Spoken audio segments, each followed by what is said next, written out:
लिंबू पाणी म्हणजे आरोग्याचा खजिना आणि याच कारणामुळे दररोज सकाळी उठल्यावर हजारो लोक लिंबू पाणी पित असतात। परंतु हेच लिंबू पाणी पिताना अशा काही चुका करतात ज्यामुळे फायदा होण्याच्या ऐवजी नुकसानच होत असतात।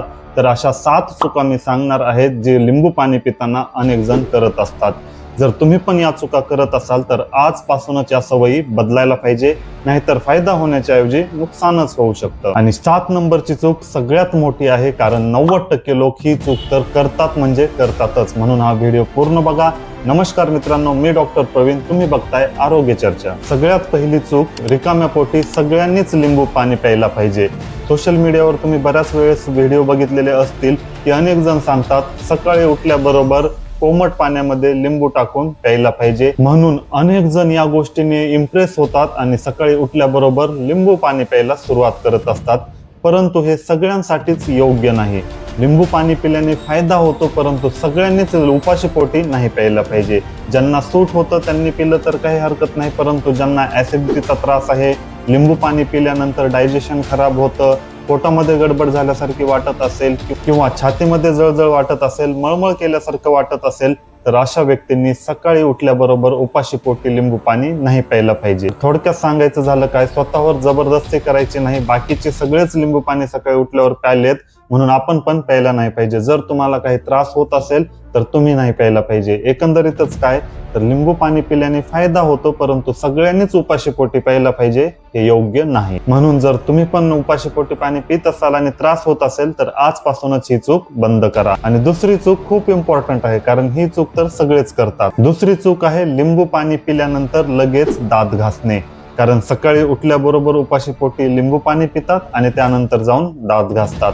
जर तुम्ही लिंबू पाणी पिल्याबरोबर दात घासले तर यामुळे दाताची जास्त झीज होऊ शकते। ती कसं काय, लिंबामध्ये सिट्रिक ऍसिडचं प्रमाण असतं आणि या ऍसिडमुळे दात थोडेसे सॉफ्ट झालेले असतात। जर तुम्ही लिंबू पाणी पिल्याबरोबरच 4 ते 5 मिनिटांमध्ये जर ब्रश केलं तर यामुळे दाताची जास्त झीज होऊ शकते आणि दाताची सेन्सिटिव्हिटी वाढू शकते। तर योग्य उपाय काय आहे, लिंबू पाणी पिल्यानंतर साध्या पाण्यानं चूळ भरून घ्यायची आहे आणि अर्ध्या तासानं ब्रश करायचं आहे। ही सवय तुम्ही पाळली तर तुमच्या दाताला कसल्याच प्रकारचं नुकसान होणार नाही।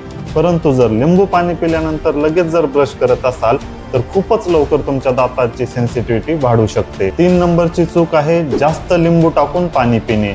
बऱ्याच जणांना असं वाटतं की जास्त लिंबू टाकलं म्हणजे जास्त फायदा होईल, परंतु असं नाही। ही म्हण तर तुम्ही ऐकलेलीच असेल, कोणतीच गोष्ट जास्त प्रमाणात चांगली नसते। अगदी त्याच प्रकारे बरेच जण काय करतात, 1 ग्लास पाण्यामध्ये 2-2 लिंबाचा रस टाकतात, तर ही खूप मोठी चूक आहे।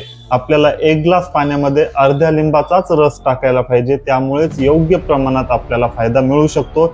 जर गरजेपेक्षा म्हणजेच तुम्ही 2-2 लिंबाचा रस जर टाकला तर यामुळे फायदा होण्याच्या ऐवजी नुकसानच होत असतं। यामुळे पोटामध्ये जळजळ वाढत असते, घशामध्ये जळजळ वाढू शकते, तसेच तोंडातील अल्सरचा त्रास होऊ शकतो आणि दातावर पण परिणाम होण्याची शक्यता असते। दात खराब लवकर होऊ शकतात। याच कारणामुळे 1 ग्लास पाण्यामध्ये अर्ध्याच लिंबाचा रस टाकायला पाहिजे। 4 नंबरची चूक आहे लिंबू पाणी पिऊन लगेच झोपणे।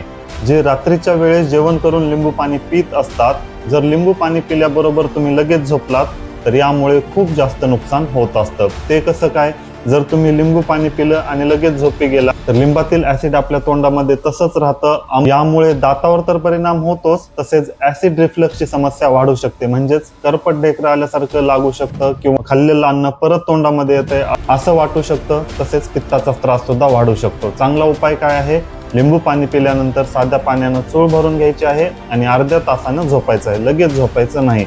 कारण अर्ध्या तासानं झोपल्यामुळे ते व्यवस्थित डायजेस्ट होतं आणि डायजेस्ट झाल्यामुळे जास्त प्रॉब्लेम येणार नाही। आता जी 5वी चूक आहे त्याबद्दल अनेक जणांना गैरसमज आहे। ती चूक आहे फक्त लिंबू पाणी पिल्यामुळे वजन कमी होतं।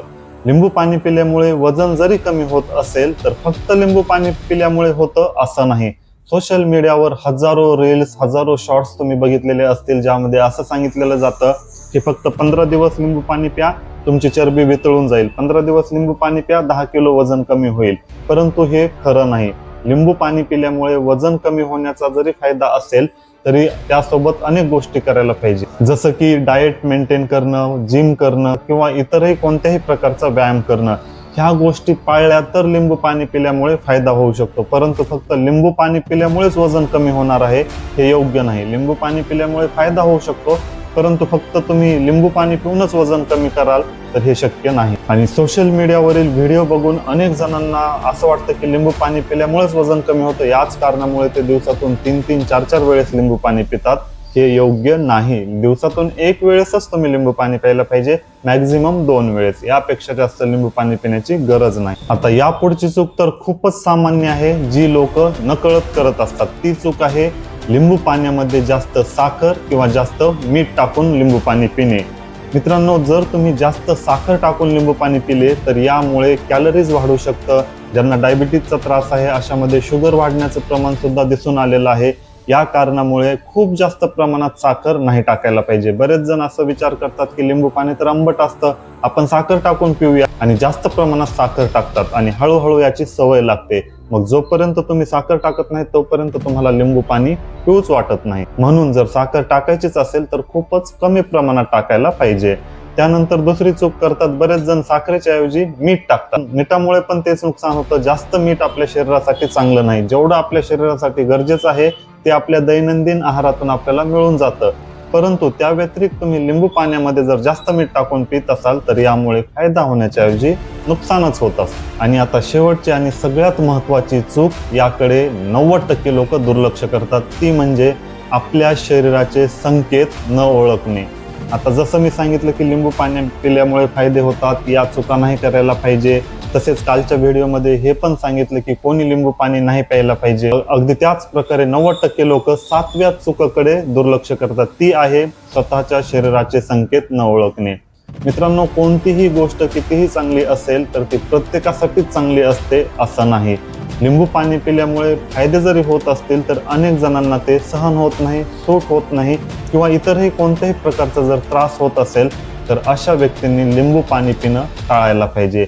भलेही तुम्हाला सोशल मीडियावर किंवा इतरही माहिती मिळत असेल की लिंबू पाणी पिल्यामुळे फायदे होतात, परंतु जर तुम्हाला सूट होत नसेल, तुमच्यासाठी चांगलं नसेल, तुमच्या शरीरामध्ये असे काही परिणाम दिसून येत आहेत लिंबू पिल्यामुळे की तुम्हाला त्रास होत आहे, तर अशा वेळेस लिंबू पाणी पिणं टाळायलाच पाहिजे. हेच तुमच्यासाठी योग्य असतं. म्हणून जी काही आपण गोष्ट बघतो ती आपण लगेच फॉलो करायला पाहिजे. जो ट्रेंड चालू आहे तो करायलाच पाहिजे, अशातला भाग नसतो. जर तुमच्यासाठी योग्य नाही तर ते योग्य नाही. पण अजून एक महत्त्वाचा प्रश्न राहिला, मग लिंबू पाणी किती प्यायला पाहिजे, केव्हा प्यायला पाहिजे, कसं प्यायला पाहिजे, याबद्दलची माहिती मी पुढच्या व्हिडिओमध्ये सांगणार आहे. तर या व्हिडिओमध्ये मी 7 चुका सांगितलेल्या आहेत. जर या 7 चुका तुम्ही नाही केल्या तर लिंबू पाणी पिल्यामुळे तुम्हाला फायदा होणार आहे. आणि तसेच तुम्हाला जर इतर कोणत्या टॉपिकवर व्हिडिओ बघायचा असेल तर कॉमेंट करून सांगा. मी लवकरात लवकर त्यावर व्हिडिओ बनवण्याचा प्रयत्न करेल.